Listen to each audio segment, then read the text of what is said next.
میں کہہ رہا ہوں کہ مجھے بھی ECL پر ڈال دیں کیونکہ میں ویسے باہر نہیں جانا چاہتا.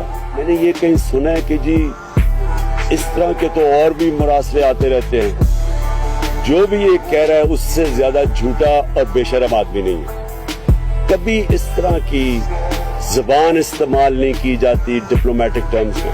چھوڑے کہ ہم 22 کروڑ لوگ ہیں, ایک چھوٹے سے بھی کوئی 50 لاکھ کی بھی آبادی کا نیوزی لینڈ ہونا, اس کے پرائم منسٹر کو بھی اس طرح کا دھمکی کوئی نہیں دیتا. ایسے کبھی اس طرح کی دھمکیاں نہیں دی جاتی.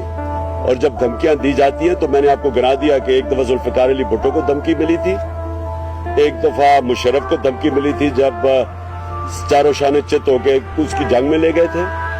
اور یہ جو دھمکی ملی ہے یہ ایسی دھمکیاں نہیں ملا کرتی.